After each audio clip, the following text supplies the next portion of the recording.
Good evening, everybody, and welcome to the third session of day 2 of week 2 of ALYFE Connects, our very first virtual event brought to you exclusively by ALYFE Group.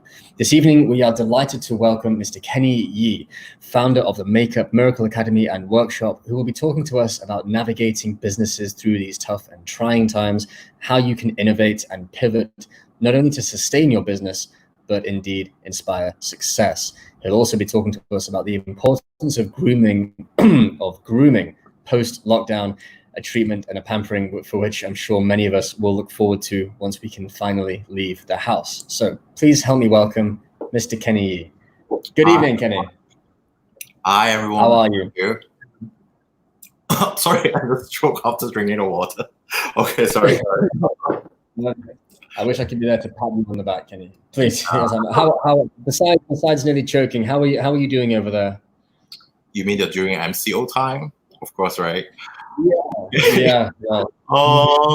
Yeah, there's a lot of things happens before when I got the news, like when the government had announced at 12 a.m. the time. So I've decided a lot of things, which is what to do next, and then cut out some expenses, some advertisement for like some Google ad, which is not the prior one for our company.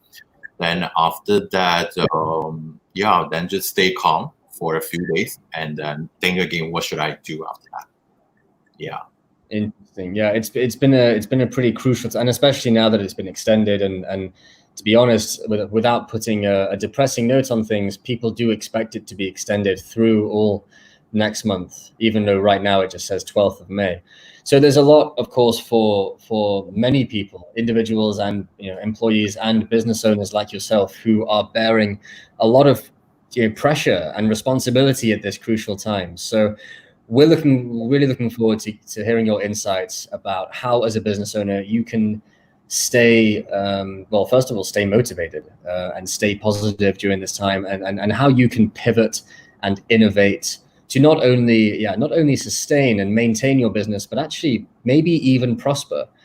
Because I know some businesses out there have managed to find opportunity even in this crisis. And so we hope to maybe find some inspiration in your expertise. So we're looking forward to hearing what you have to share with us about that, Kenny. So before we get into all that, tell the viewers at home a little bit about yourself and your brand and your business. Okay, so we are actually a makeup academy, and then we started from an agency, a makeup artist agency. So we supply makeup artists for wedding, show, event, and also for Universal Music artists when they come here. So we do the makeup for them, and also like Miss Universe Malaysia. We've been an official makeup artist team for 3 years right now, and also for this year as well. But unfortunately, they delay for this year, so until June or July, I think. And then we do like training for cosmetic brand as well for their beauty advice. Yeah, we did for like Clarins, Suwanchi, Singapore, and Malaysia, and all those too. So, and also then after that, 5 or 6 years ago, then I converted it to be a makeup academy and workshop, which is we supply, like, we offer services and also courses both together. Yeah. Nice. Okay, so you're busy. And how long have you been in this line of work, Kenny? When did maybe that's an impolite question, but it sounds as if you've had a very interesting journey so far in your career. So my first job, I would say that actually I work in Boston as a waiter that time, and that really helps me a lot, really. Yeah. Oh, wow. Yeah, because in States, right, as a waiter, you need to earn tips so you get pay, right? You survive tips. Yeah. So when your service is good, then you get more tips and stuff like that, and then you have to learn how to speak. Because for Asian, like Chinese, I'm not sure. Okay, I don't want to represent any one of them. I'm a very, very shy person. I dare not like talk or what. So I'm being forced to do something like that, like to serve them. And then, of course, I did a lot of things which is not good. I spill a milkshake on someone's dress and all those and other things. So and yeah, that 2 years is really I'm really glad that I had these 2 years experience there, because that how could slowly lead to my journey to become like today. And then after that, I came back and then I just study makeup here, just because I earned some money from US. So and then I just started and do. And you know, when you have when you're young and you have some money to spend and you don't know how to play with a figure, and then all just go out like that. So I was really broke until I still remember I only had 7 ringgit, because I was like a freelancer. So you know, freelancer, right? Sometimes you can get the pay so punctual, and then I was then broke, and then and I don't have money from my mom anymore, because you know. Then after that, so I went to check out all the coin box and others, and I finally get because I want to eat and get my food. So I just get my coin box, and I found like, oh, I got my 50 ringgit in there. So I just like, well, never underestimate a coin box. You can, you know, just have 50 ringgit. Yeah. Very cool. I've always found as well. Really triggered me. Like, that's the reason why I'm here. Later, I'm going to talk about that. So, okay, back to that. And after that, I start to think, should I be a freelancer anymore? Should I be stand alone, doing alone? Can I earn money to sustain? Can I do something, or could I buy something that I want or anything? So end up I form up a team. Then we start to do it together, and that's how I build up my company right now. Of course, there's a lot of different stories, a lot too, so it's hard to explain all once. Yeah. So when was the academy? I mean, I guess we're fast forwarding a few years now, and but when was the academy itself founded? When was the Miracle Makeup School founded? We registered 13 years ago. Company as an agency first. Then 5 years ago, we will convert to academy. So 6 years. I couldn't remember the years. I think around that. Okay, and I bet I'm sure, of course, a business such as yours is quite literally very hands-on. You know, like it is training somebody how to apply cosmetic and everything else. So right now, I can't imagine is a great time for things physically as they are. So how, and you mentioned a couple in your opening remarks about online advertising and so on and so forth. But so tell us a little bit about how you're responding and how you're reacting to the current situation, Kenny. Like what is it like a business such as yours, which is so relying on human contact, I suppose. How are you guys, weathering the storm right now? I know it's totally a nightmare for my business because, like you mentioned, we can't do anything. We have to touch on client's face and all this, right? So it goes to business related, massage center or beauty salon, hair salon. All this is the same. So luckily, my one is considered education because it's okay. Yeah. So in China 2 years ago, they actually it's quite a hit in the visual classes. But for Malaysia, it's still not very famous. I mean, popular yet in Malaysia, which is visual teaching online. Yeah. So I think right now is a good time to bring up the trends to do online.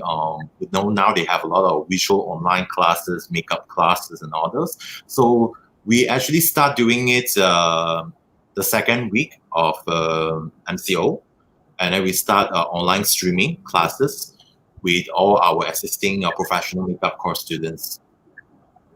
Oh, cool! So you've moved now some courses to an online presence.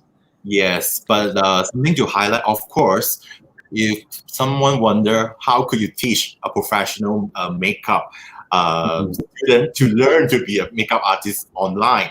So that's the thing. So basically what we do is we actually change the course and then we actually do throw up a lot of theory classes and some video educating, share a lot of slides, and then do a lot of demo, and then and also we add on like a career building course. We highlight a lot in the career building course. Oh wow, okay, that's Yeah. very useful. Yeah, so for example, like when they go for the wedding makeup or anything, things and do's and don'ts, and what you should do, what you need to prepare for them, and then some job or mystery words and all those things. Okay, those are the things that we could tell them beforehand. And actually, it's even better because why? You can monitor them face to face and make sure everyone hear it properly. Because during the offsite training, right, it's like, sometimes in backstage, everyone is like running around, it's so busy, and you can't educate them meanwhile doing makeup as well. So it's like a free job beforehand. So what I told them that, okay, prepare, make sure you guys know everything, and then when you guys are ready, when we are in the class, then it will be very easy for us to finish up the course, because we teach by chapter marking. By charter mark. Chapter marking. So we teach because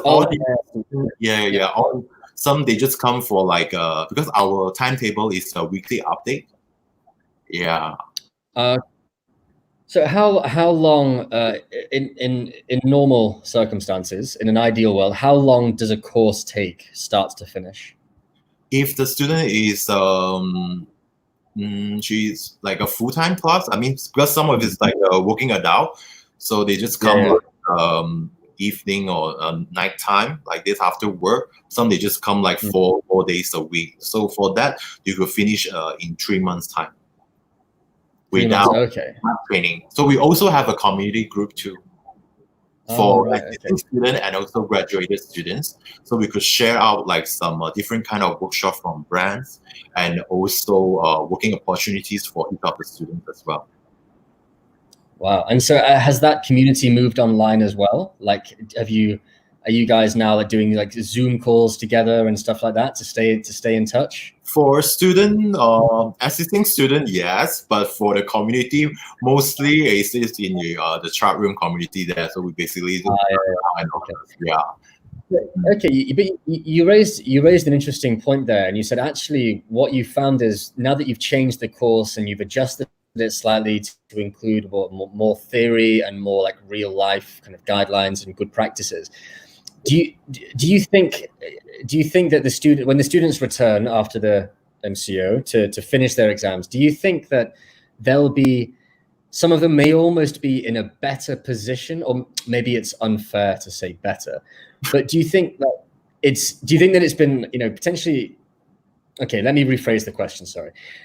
You had to change and adjust the course to respond to the situation, right? Because you can't do as much face-to-face and one-on-one. So you've adjusted by including more theory and more, practical guidelines and things like that. Do you think that after MCO, do you think that you'll go back to the course the way it was before? Or do you think that actually you might have worked out a slightly better way of doing things? Okay, I got what you mean. Actually, the theory classes, right? Same time, we also do that in the class. Like Facebook, we will conduct and tell them what to do. But so right now, what we need to plan all this in the online classes, so that when they are in a class, the time, right, I don't have to go through again. Time will be shorter. So meantime, they are actually doing the same thing. It's just that you can't do the makeup on someone practicing in a classroom that time. Yeah. But in a way, now that they've used this time to focus more on theory, I think what I'm getting at is it might be interesting to see some of the results from post MCO now that the learning experience has been is slightly different. Of course, you cannot replace practical learning, especially in your line of work, but it might be interesting to see how the students perform, having spent a lot more time now on online theory. That might be interesting, and it might maybe encourage you to I mean, how much flexibility can you have with the overall course? Because is it a qualification that they're working towards? So you can't play with it too much.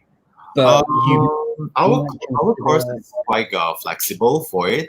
Like I say that because most of them is working adult, they're from all different kind of field, from a banker, accountants, engineer.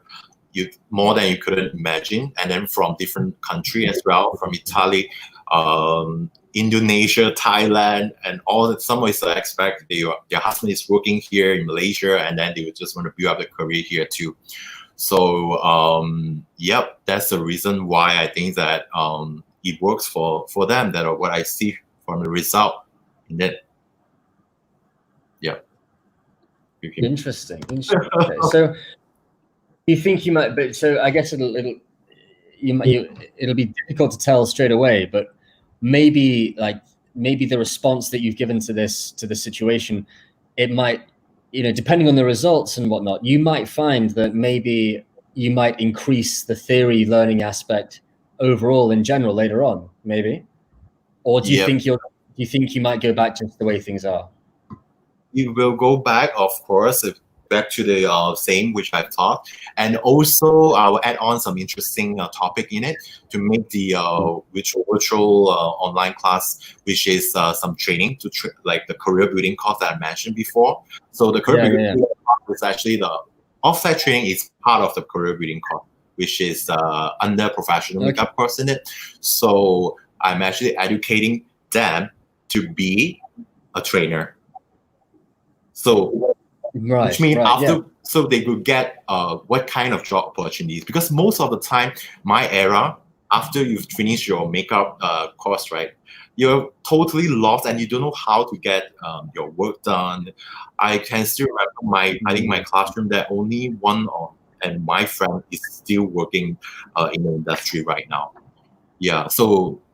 Yeah, back to that. So the most important thing, that's why I created a career building course in it. So I train them how to be a trainer, which is not like a makeup trainer, but to teach them start from small, teach them like how to teach personal makeup class. You open how to collaborate maybe with a cafe owner that you get a 3 hours session. And then after that, so maybe the guest could just buy some drinks and we could use up your place for a few hours and you can conduct a workshop there. So I'm just trying to spread more ideas to them to get the working opportunities and business. Yeah.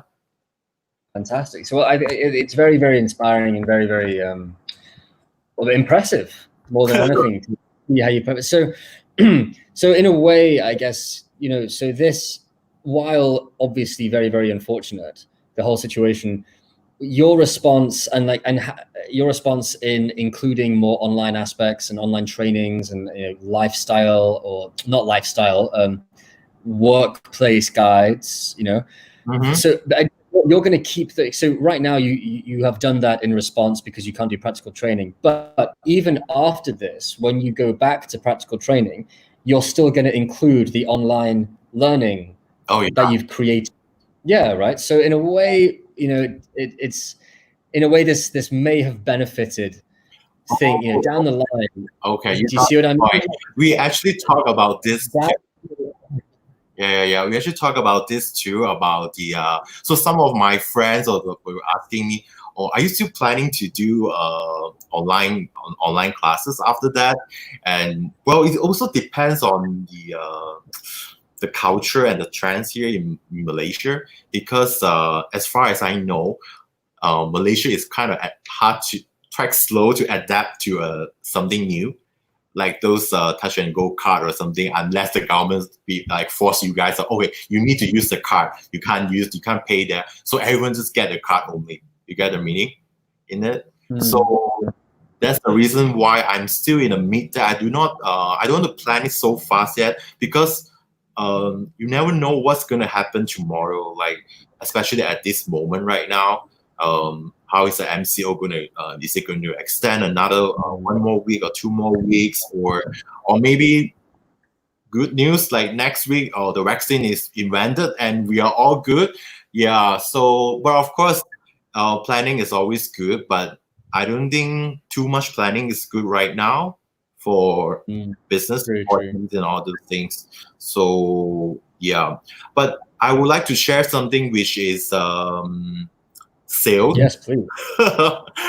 No, The sales thing. I was really, because all this while I see a lot of promotion ongoing, like 50% or a free gift or anything. So we did not sell any package, or we did not do any promotion in here. We just try to rebrand our academy and spend more time before update all the details, brush up nicely.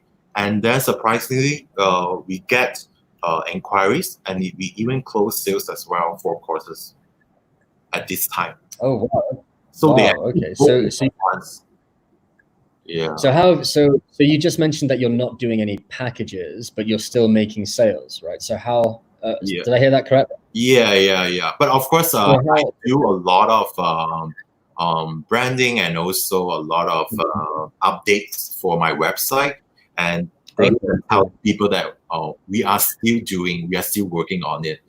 Yeah.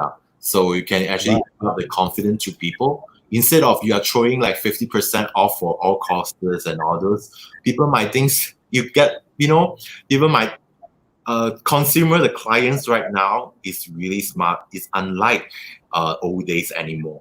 So what you are doing, they could think as well. They could do online class as well. They could study online class too. You get this? Yeah, no, I see what you mean. And actually, I mean, yes, like these are, of course, again, I keep saying it, and I don't mean to be so, depressing or whatever, but yeah, again, these are difficult times, of course, and people are doing what they can to survive. And if that means slashing prices by 50%, I mean, unfortunately, it has to be the case. But as you say, consumers are smarter than they used to be.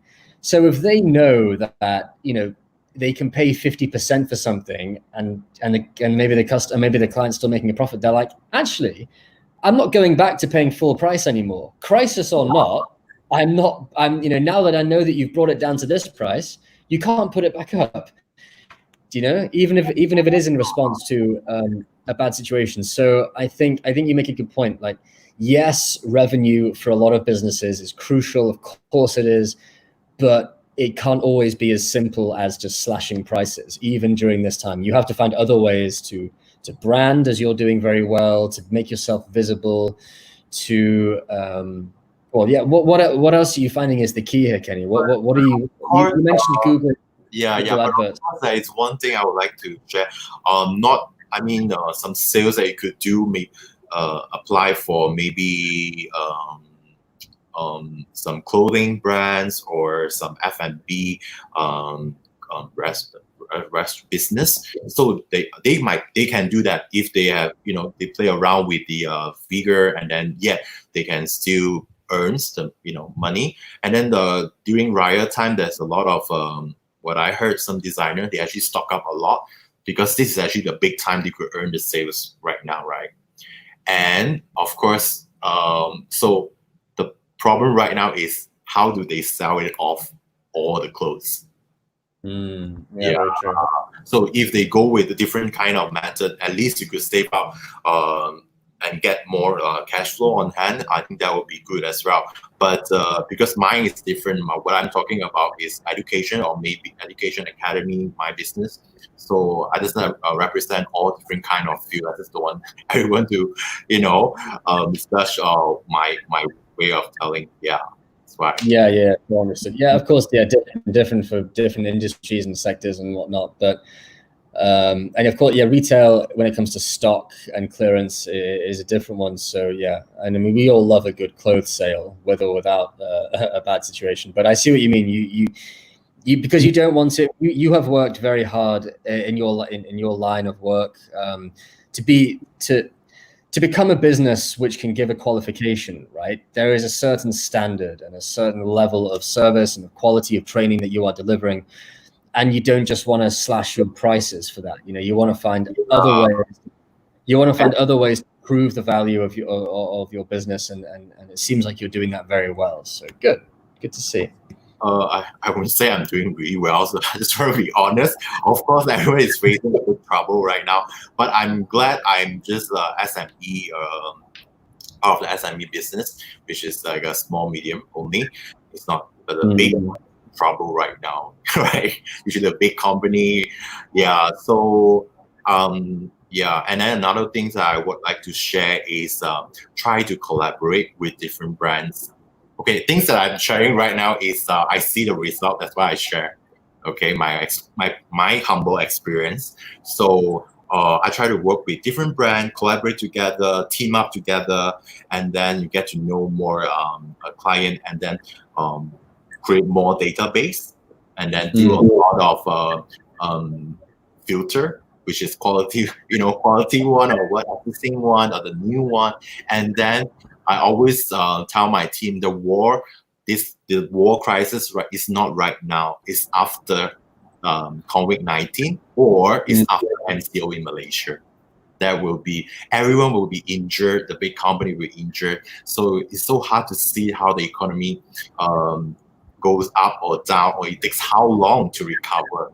So to maintain is the one big headache, really. Yeah. Yeah, 100%. And actually, again, without being too down about things, we don't know what the response will be from the events industry, because it might be that mass gatherings are banned in public until the end of the year, at least. Travel, who knows? So yeah, it'll be interesting to see how we come out of this. Even post lockdown, people will be very cautious. People will be very reluctant to gather in large spaces. So, but I think the practices that you're establishing now and putting in place are obviously, well, hopefully at least something which will set you in good stead for those times. So what would your advice be? I'm going to take a step back here and ask you for your general kind of business insights. What would your advice be to any business owner? I mean, I know we're a few weeks now into the situation, so hopefully people out there have managed to find some solution or some way to manage or mitigate the circumstances. But my question is, what would your advice be to any business owner who is really struggling to find a way to innovate? What kind of process would you use? What kind of process, for example, like, can they follow to find opportunities, to seek solutions? What would your advice be to someone if someone came to you and said, Kenny, I have no idea what to do. Please tell me, what can I try to find solutions? What would your answer be? Okay, the first thing you have to check your bank account, how many figures you have first, I would say. Okay, because there are two types of people right now. First, they have a really healthy, good financial, no financial problem at all. Very healthy cash flow. Another one is having a crisis and trouble with the cash flow. Okay, so if you have the money, go and invest yourself or the company. This is the right time because everything is cheap. Like I say, everyone is flashing all this stuff, and this is the right time for you to get it. If you have problem, you have financial problem, go to get a bank loan. And also one there's government, they offer like zero interest loan for SME company too. And then a lot of offer subsidize for your employee and all those. So just try your admin to apply for all these things. And then one more thing is okay, let's say about if you have the problem with the money. Okay, so I think there is a few things I want to share is about your self-esteem, that whether do you want to you are getting the loan to maintain that the business which is no longer going to work, even though or you have no idea, you have no plan at all. Okay, then but you are just worried that, oh, I'm going to close down and how people are going to look at me and and all those things. So this kind of mental issue things, you have to be really clear about this. You get it? And then the other one is, I think, other than that, it's no harm trying a lot of new things, because my experience also during these 2 weeks, 3 weeks, I find that consumer is unpredictable. We cannot think of like they will buy this or that. Okay, Jacob, let me ask you a question. During these 3 weeks, right? Do you do any online shopping, or what do you do? Do you do home cooking, or what do you buy? What do you spend on? Oh, okay, good question. I've bought a couple of things online. I got a microphone for my camera. I got for your camera. Okay, all right. yeah. Well, I invested in like I'm sidetracking here, but yeah, I invested in like a really good DSLR camera a few months ago. But it turns out like the audio quality sucks, or like the in-camera microphone is so anyway, separate thing. So I bought a camera for my mic. I bought a push-up board, which is like this plastic thing where you can put handles in at different size, at different angles, and you do different push-ups. Just it's like a miniature home gym just to keep myself busy. But mostly, I've been doing a lot of home cooking, and what I found was that now when I visit the grocery store, because I'm not out and about all day, because when you're out and you're commuting and you're traveling between home and work and whatever, like you're snacking on the go. It's easy just to pop into the grocery store on your way home from work and pick up like I don't know $50 worth of stuff, just like enough for maybe dinner that night and breakfast tomorrow or something. Really? $50? Well, so cheap? hey, I buy like almond milk is like $20 a carton already. It's expensive stuff. But my point is that like you like when you're shopping out, usually like you might just pick up little bits on the go, thereby and just gradually fill your cupboards and empty your cupboards over the course of a week. But now that grocery shopping even has become such a luxury. I'm getting everything I need, and obviously not to waste time and to obviously do good social distancing. I'm making my shopping much more efficient. So I'm going and I'm getting everything at the same time. And when I'm doing that, I'm getting healthier things. I'm getting things that will last longer. I'm getting things that I can cook for myself and prepare for myself and keep for myself, rather than just picking up like sandwiches all the time or whatever it is. Do like grab food or something like food delivery? Only not much. I mean, it's been what 5 weeks now, so I've got a couple of food deliveries, but not only food too. I've not got any groceries delivered. Okay. I've got maybe honestly 3 or 4. So you bought a microphone and also grocery shopping, and what else? Yeah. That's it. This two only. You buy anything? Oh, the gym thing, right? You bought the gym thing. What is that? What else have I paid for? Oh, you don't even know what you pay for.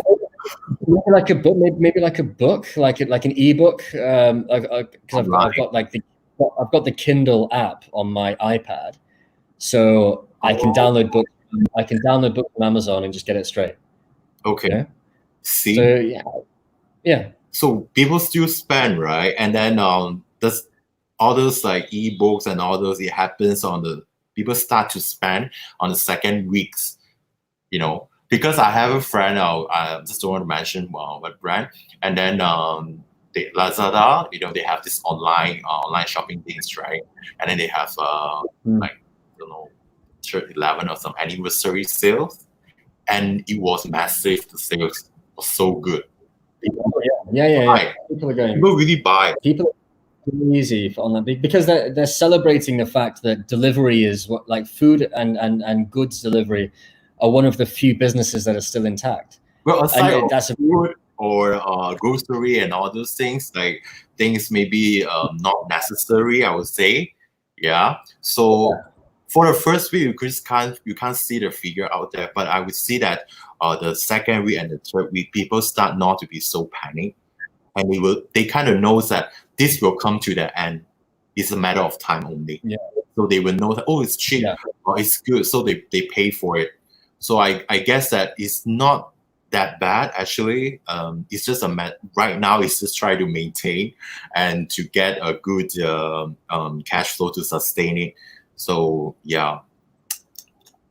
It's actually when you put it that way, it's actually a very interesting way of looking at it, because if you look at week one was all about panic buying. Well, not so much panic. I mean, it was much worse overseas. Like if you saw in the UK and Australia, America, terrible for panic buying, right? It was awful. But here also, it wasn't great. A lot of stores were emptied. People just, toilet paper flying everywhere, all flying off the shelves. Rice was running out, everything. So week one was panic buying like essentials and home goods.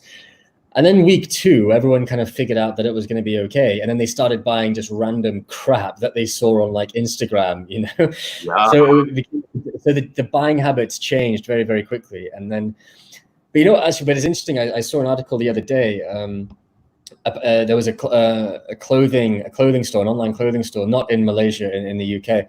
They're doing really, really well on sales of formal or smart casual tops. Not t-shirts, like shirts, polo shirts, and especially for women, because people wanted to keep looking smart on Zoom calls. When they're checking in for work and doing their meeting. Yeah. So they saw that sales of tops, and especially women's tops, were booming because people still wanted to look presentable on Zoom. So there is an online. In fact, I should plug ALYFE have actually partnered with an e-commerce provider, and we're offering a great deal on an e-commerce platform. You can set up your own store and do it all from there. So I won't hijack this conversation, Kenny, but just for the viewers out there, ALYFE have partnered with an e-commerce platform, and we're offering an amazing deal on setting up your own online e-commerce platform. They do it all, from the shipping, the delivery, the payment, all that. Anyway, back to you. I just couldn't resist the chance to promote that. It is interesting how habits have changed and opportunities have changed, and there is still something to be made in and amongst all of this. If you can pivot your business in that way, it's just thinking. Even actually, my friend who owns a hair salon, he has come up with his own home kits. Now he can't, he's like a designer barber, so he can't sort of teach people how to cut their hair at home the way that he does it. But he has, for his clients who require hair dye and like regular sort of coloring treatments and whatnot, he's come up with like a packaged, product set with very, very clear instructions about how they can do it themselves at home. So even a barber's is able to offer something for home delivery during this period. So there is hope. Yeah, there is hope, but unfortunately, there's time that but F&B is really having a hard time because their cash flow maybe just can sustain for a month or a month and a half. Yeah, F&B is tough. Yeah, but luckily GrabFood to help them out. There are some outlets which are setting. I mean, I know this isn't possible, of course, for everybody in the F&B business, but there are some outlets or some brands which are doing quite well. My Burger Lab have got like a DIY kit. So you buy like a set, but you cook it all yourself. Mm-hmm. So it makes like 4 burgers. So they send you the patties and the buns and the salad all separate, and you've got to cook the patties yourself. And it's like a DIY My Burger Lab set. Even Tea Live are doing like DIY bubble tea. Yes. Yes. So my friend just one too that you could do the curry noodles yourself. They would the paste and stuff. So it's like a trend right now. It's a new trend for maybe the trend to do it your own everything. So I think this also come from like online class. Like people start to do something at home that you feel bored. So like you can get you are so satisfied after cooking, you can steal a dish and others instead of just sitting there or watching movies and stuff like that. Mm-hmm. So yeah, but I think that the MCO, because right now the rates is kind of low, it's like getting lower and lower, the infected rates. So yeah, hopefully you get flattened soon. And yeah, for that. What I think so, yeah. And again, shout out to the wonderful frontliners who are doing an amazing job. I think we should always, always show them some love, because you're right. If you look at Malaysia on a global level, the recovery ratio, the numbers of recovered patients here are far higher than many of the places in the world, even in most like first world Western economies, and the case numbers are generally very low. So hopefully this last lockdown stint will be the last one we need. But what do you think? I mean, this is a difficult question to answer, perhaps, Kenny. But what do you think? What do you see as like the immediate future of consumer behavior post MCO? Like, do you think that people will be really looking forward to getting back out the house again? I mean, I know a lot of us are, of course, but do you think this will have a lasting effect on people's habits in terms of shopping online and DIY restaurant stuff at home? Or do you think people are really looking forward to just going back to normal? Well, it's a very good question, though. Okay, so it's also yeah, we had this conversation with my friend before. Like actually back to what I say, that the habit of the country is very important. The culture, I would say, the culture from the States, China, or UK. I don't know. You should know more than me. Okay, your culture over there. So, so people here. What I see really Malaysian get really slow to adapt something. So right now, I'm not really sure because it's just like 3 weeks about everything online. But of course, online shopping is getting there. People get used to buy everything online, delivery stuff with you on this. So that's the reason why it doesn't apply on different business. Maybe with food delivery and then online classes. You can do home fitness, visual classes like that. Yeah. So other than that, I don't see that. Yeah, what kind of other business that you can just adapt to the same routine like this, like during? Yeah, I couldn't see much here. So that's yeah, we do have it. I mean, all culture, but especially Malaysian culture is based very heavily upon and depends very heavily upon family and friends and big gatherings around the dinner table and everything. So I'm sure a lot of people, of course, are looking forward to getting back to that and getting back to that normal. But it'll be interesting to see how certain habits do change with regards to, I mean, like you said, working out at home. A lot of people are finding that. In fact, some people that I've spoken to so far are doing more working out at home, like now, than they ever were before. Yeah, even work from home too. Like all my friends, actually, they have more tasks, more job to work compared to in office previous before. Yeah, true. So I think we'll see a lot more virtual working, a lot more virtual meetings, which will be interesting. But you know, let's face it, we're still very social creatures, and we miss human contact. So yeah, I'm looking forward to all this. What is it for you, Kenny, personally? What is the first thing you'll do? What is it you're most looking forward to getting back to? My first thing, actually, I did learn a really good lesson, which is how to play with my expenses figure, which is the numbers without cut down all the expenses. And yeah, that is very interesting because last time I didn't really focus on the financial yearly financial report, or I'm gonna do like a lot of business plan or something like that. Right now, I think I learned a really good lesson for this during this MCO, and then yeah, and then tend to during this time get to learn and explore with like I said, try to collaborate with different brands and you get to know a lot of different people. Share with those like quality online classes, which is very useful. Some quality apps that you could use for your business and all those. But right now, what I'm going to share before we end our live, which is talking about at home. Well, I think one thing that people kind of neglected, which is about self-grooming. Yeah. So why am I saying this? Because yeah, for me, I did put on some weight. Okay, but I'm not that. My direction is not about your physical weight or appearance or something. It's more about your facial appearance. about your skin and what.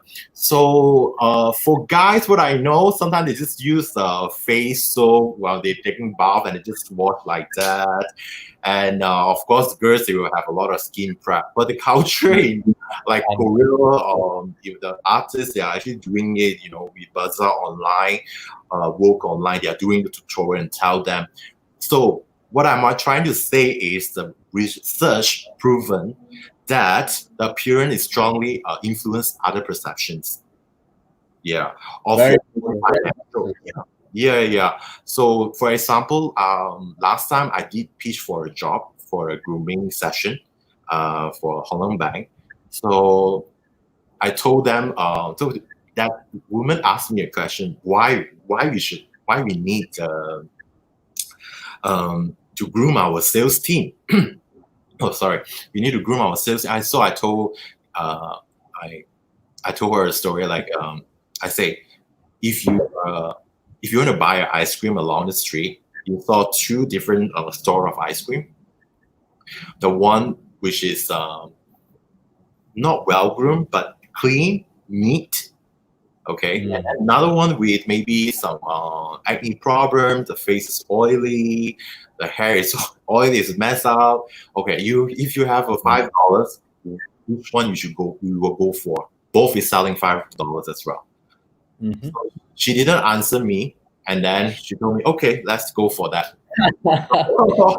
Okay, so I got a job. I just kind of tell the story. So yeah, my message actually, for me myself, sometimes people might think that, oh, do I need to looks good? So I have to go for plastic surgery and all this. For me, I think that, like I said just now, clean, looks neat. That is good enough. So right now, I'll share something with you. So do you have a hand? No, do you have a cream or anything with you? You have, right? Yeah, I mean, I struggled to find something when you asked me to it, but I do have what I guess you could consider facial cream. I think I've run out. How's your skin, Jacob? How's your skincare routine like? Usually, you just take it off and it just like that. No, I use a face wash in when I'm showering, and then usually, or most of the time, I do have a moisturizer, but I've recently run out, and it didn't feel like high priority item to get a new one. Usually, I will moisturize, I guess, but I just haven't, missed it, But I will at least do a face wash in the shower. How old are you, Jacob? I'm 29. Ooh, okay. All right. So let's start with number one, which is toner. Okay, so toner. Okay. Yes. Most of the guys, they don't do the first step, which is toner. So why toner? Toner is like you see that they'll put on in the cotton and then just wipe it like that. Okay, you don't have to do that. Just put on which is like that. Just get a toner like this. Okay, and then just put it on your palm. And then just tap it, and you just tap it on your face. So the reason why are we doing this is to to stimulate our skin, and then also it's easier for the skincare to adapt and to absorb to our face, especially in the morning time after you cleanse your face, of course. So the second step is the serum. So serum, there is a lot which is anti-aging and also hydrating, or someone who always go for sun tanning and all those. This is really important. And then you just apply it on a little bit here. Okay. Oops. All right. So here's the thing. A lot of time that you will see online, they will just go for like upward motion and then outwards. Okay, why they are doing this? Because our pores is actually facing down. Here, all the pores here is all facing down. So when you do, you just go for outward motion like this, and then same goes to here like this, and then you just kind of dab it. So if you go for some Google search or anything, right, it actually absorbs better when you dab it on your face instead of you just rub it like that. So there's a lot of time it just, Gotta do that. Yeah. That, Okay. okay. So that's I'm pretty guilty of that. But then if you're just dabbing it around, how do you ensure that you get like an even coverage and that it all, absorbs into the skin? well, when you put on the few palm, depends how big is your face. But for me, I'll kind of feel it easily because my face is kind of flat, unlike yours. You have a lot of different, the feature is you can enhance really well and can tell. Okay. Are you saying I've got a big nose? Are you? Okay. You're saying. Okay. Can't tell from this. All right. And then the most important part, which is the moisturizer. Okay. So moisturizer, I'm sure you have one last time. Okay. Right now you have one with you, right? Yeah. Okay. I'll play ball. What am I?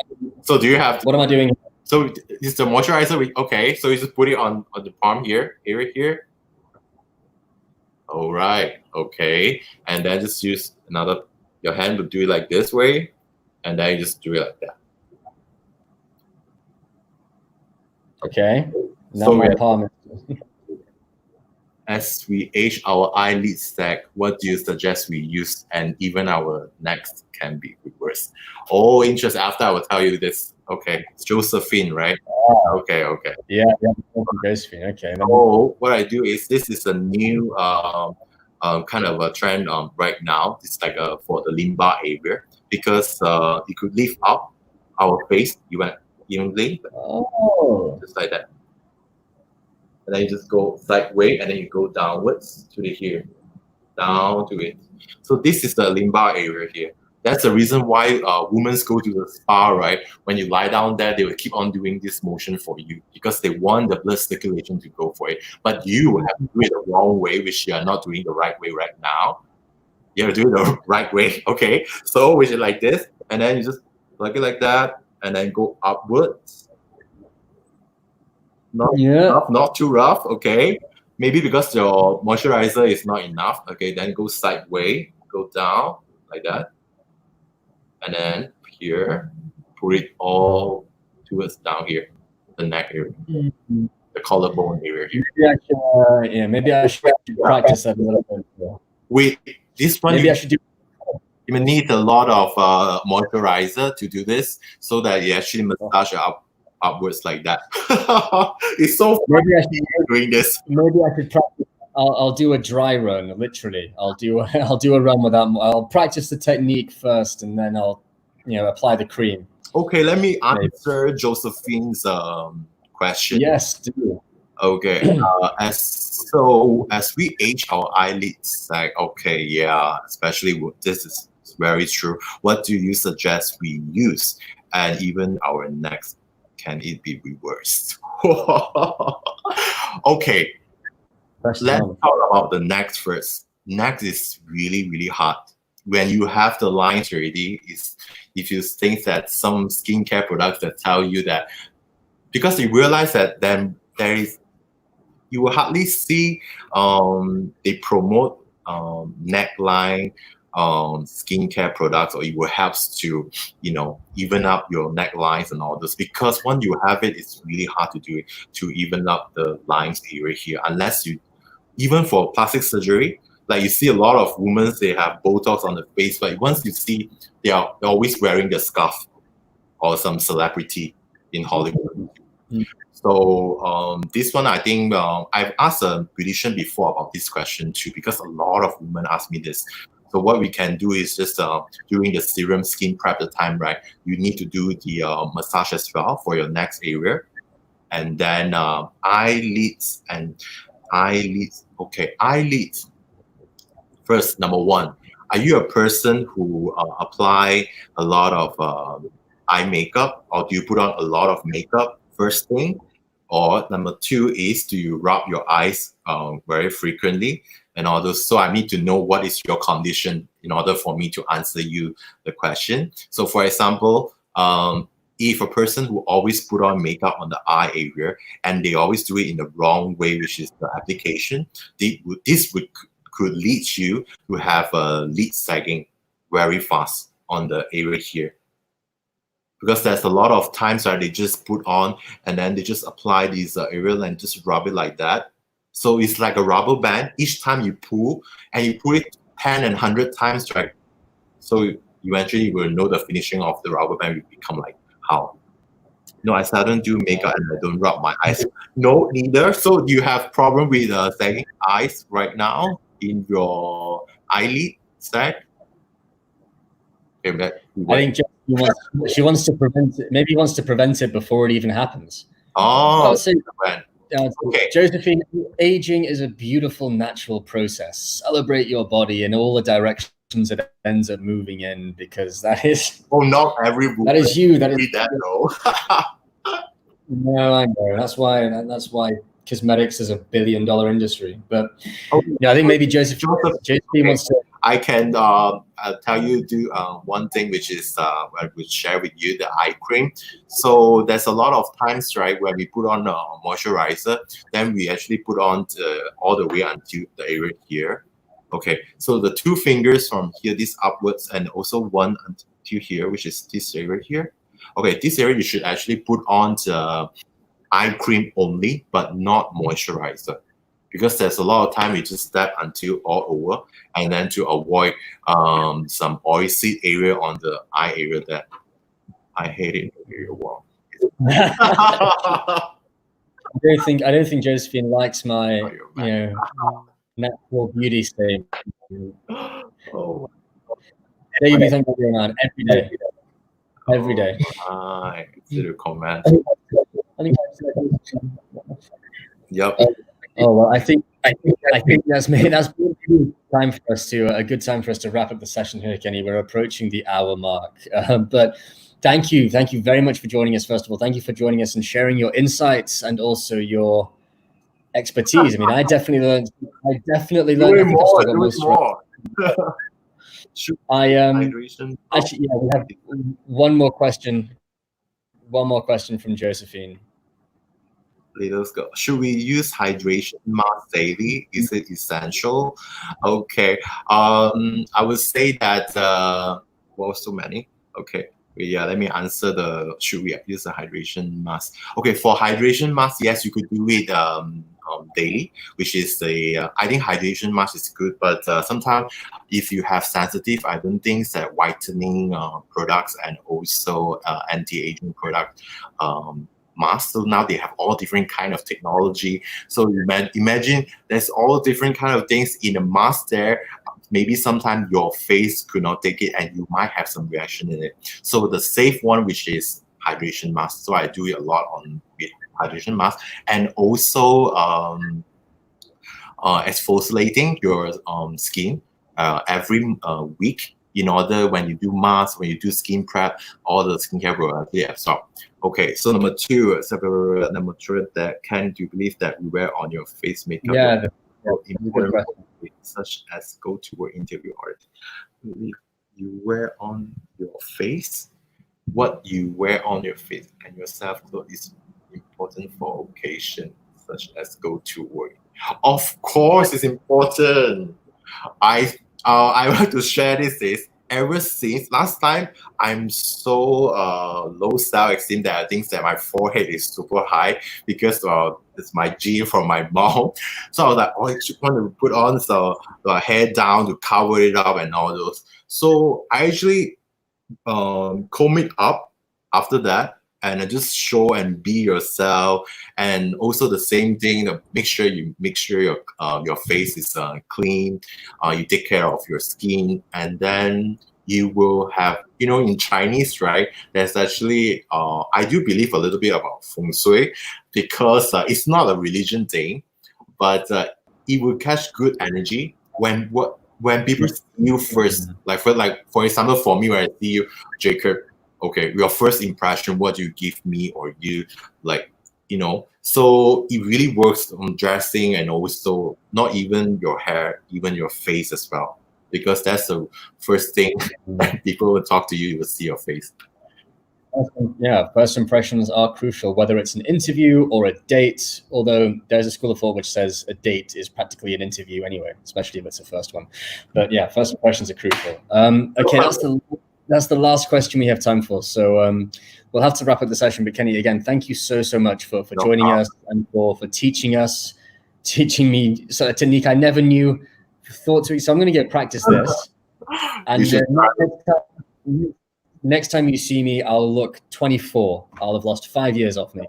I'll look much younger, and I'll have different things. So thank you again for joining us, and we wish you all the very best with your continued success and your online workshops and your training. And we all look forward to lifting this lockdown and getting back to business, and hopefully prospering with the innovations and the the lessons that we've learned and we've taken from this period. There is always opportunity in crisis, guys. So try and find it for yourselves, I guess. Yeah. Kenny, thank you so much. Take care, and stay in touch.